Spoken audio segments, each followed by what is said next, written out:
Nagbabalik ang morning show ng bayan, Rise and Shine Pilipinas. Naranasan niyo na ba mga ka-RSP yung matinding sakit ng ulo? Yung tipong hindi ka na mapakali sa sobrang sakit nito? Naku baka hindi lang po yan simpleng headache, baka migraine na yan. Hindi lang yung basta wala kang pera, ha? Oh, hindi Mga yun. migraine na yan, Bukod minsan pa dun. migraine. Sakto, Leslie, dahil ngayong buwan ng Hunyo, binibigyan pansin natin ng Worldwide Migraine and Headache Awareness Month.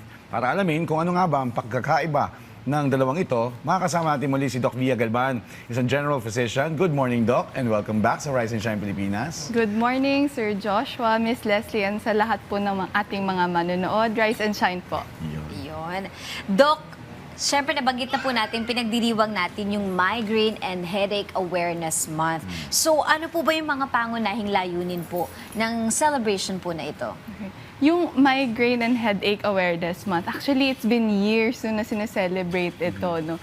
At ang layunin nito is actually to spread awareness doon sa sakit na headache at migraine. No? Di ba yung headache or migraine, minsan napapagpalit natin siya nung pinaka-common na ano natin kapag headache, agad-agad migraine. Pero hindi lahat ng headache ay migraine. May iba't ibang klase ng headache. Pero lahat ng migraine ay nagsisimula sa headache. So, ang layunin ng Headache and Migraine Awareness Month is, number one, ma-raise yung awareness about yung iba't ibang klase ng headache. Number two, mawala yung stigma na ang headache ay hindi basta-basta lamang problema sa sakit ng ulo. May mga diagnosis dito. At ito yung pinaka-prevalent kasi na sakit at sintomas na nararamdaman natin. Sa Pilipinas pa lang, halos 10 million nang nakakaramdam ng headache na hindi pala natin na-diagnose na migraine na pala siya. So,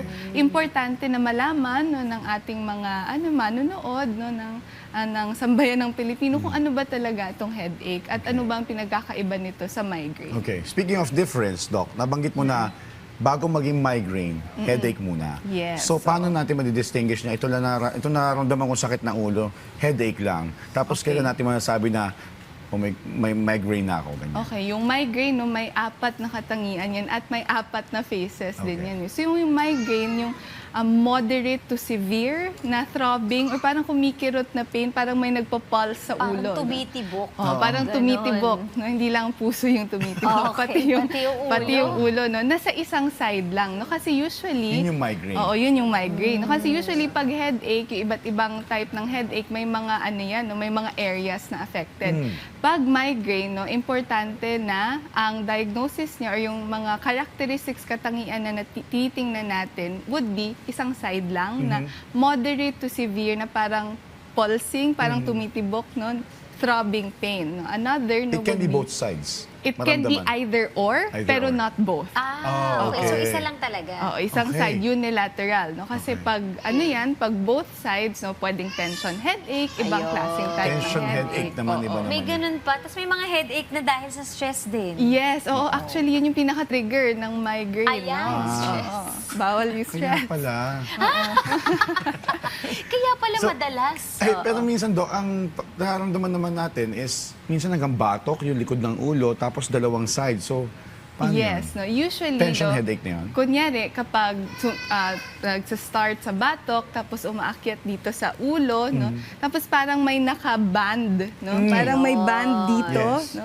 Tapos para siyang pressure, Parang ginaganon yung ulo mo. parang Oo, sinisqueeze yung kinakrush, ulo. That's more tension headache rather than Okay. migraine. Yung migraine, may kasama yung photophobia or medyo sensitive tayo sa light, Ayun. or sa sound. So minsan, kapag may mga pasyente akong may migraine, mas gusto nilang patay yung ilaw, or wala silang naririnig, or ayaw nilang gumalaw. Kasi yung migraine, Hihilo. kapag gumagalaw ka, actually mas gumagrabe yung sakit kapag gumagalaw, umaakyat ng hagdan.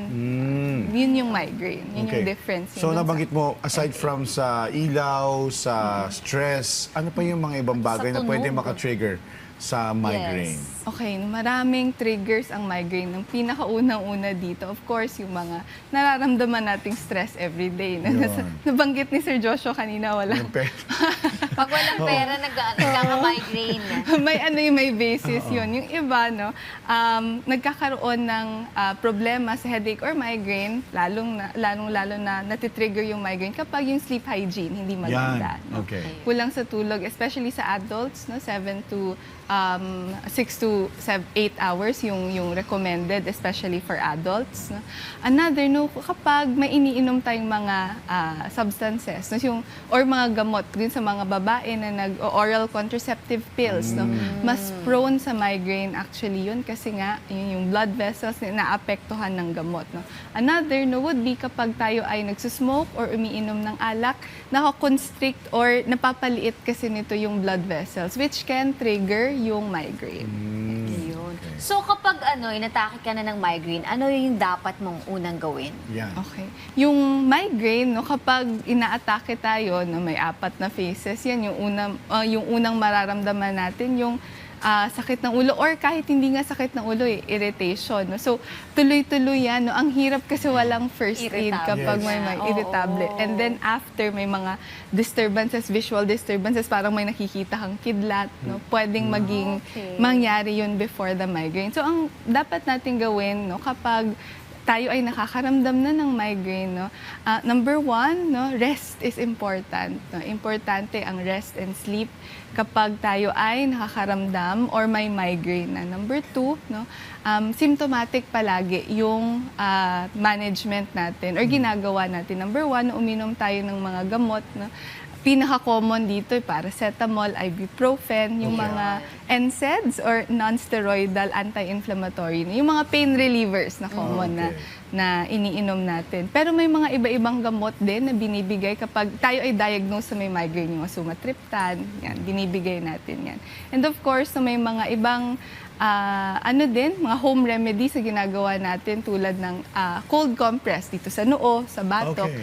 Nakakatulong actually yun. And importante Ayun, pa rin yung pwede yun. sleep. Okay. Ayun. Speaking of sleep, Doc, totoo ba yung sinasabi nila na, ay, ang sakit ng ulo ko kasi sumobra ako sa tulog eh? Oo. Di ba meron kasi, yes, understandable, pag kulang sa tulog, pagod ka, puyat, Pwede. masakit sa ulo, lalo na kung magtatrabaho ka pa kinabukasan. Pero yung Exactly. sumobra sa tulog, totoo ba? Oo. Pwede, lalong-lalo na kapag yung posisyon natin kapag natutulog. Kasi yung migraine, actually, nakaka-trigger rin yung postural. So, okay. yung mga postural changes or yung mga problema sa posture. No? So, kapag hindi necessarily yung tulog yung problema, but yung posisyon natin kapag natutulog. No? Kasi minsan kapag yung posture natin na-maintain for a long time, no? Okay. Minsan nagkakaroon ng strain sa muscles, no? Pwede mag-trigger actually. Lalo yan na ng kapag migraine. mga 10 hours yung sleep. 10 hours yung sleep. Nakaka-10 ka. Hindi eh. Ano ba 10 hours? Kailan ba yung huli mo? Ay, yun, ito. Yung nabanggit mo po na gamot, safe yun. Basta ibuprofen, paracetamol. Yeah, Pero yung iba, sumatriptan, ganun, yes. meron ba mga dapat na iwasan yung mga ka-RSP natin na masobrahan ng inom ng ganitong gamot? Or minsan kasi, di ba, sabihin nila, mina-migraine ako, pero iba pala, headache lang pala, tapos uminom ng ganitong gamot. Ano yung pwede Actually, mangyari? no, yung magandang tanong yun, Miss Leslie, Sir Joshua. No? Kasi may mga gamot talaga na kunyari, na-diagnose ka talaga na may migraine, kunyari, sumatriptan. No? We give that for migraine talaga. No? But of course, yung mga paracetamol, yung mga pain relievers, binibigay natin yun sa any type of sakit. So, pwede din yun kahit hindi siya migraine. No? Okay. Pero yung may mga ibang gamot, kunyari yung propranolol, no? Yung Okay. mga gamot na Medyo mas binibigay din. matataas. Oo, medyo Over the counter. Oo.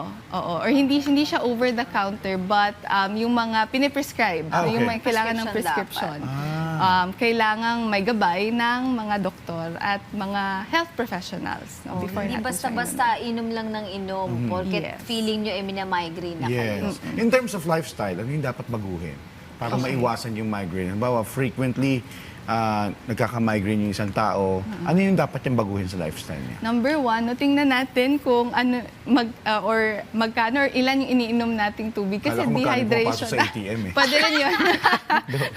Pwede rin Tubig. 'yun. No? Tubig is Okay. important. Okay. Number 2, no, sleep hygiene pa rin is important, especially kapag may problema sa headache or migraine. No?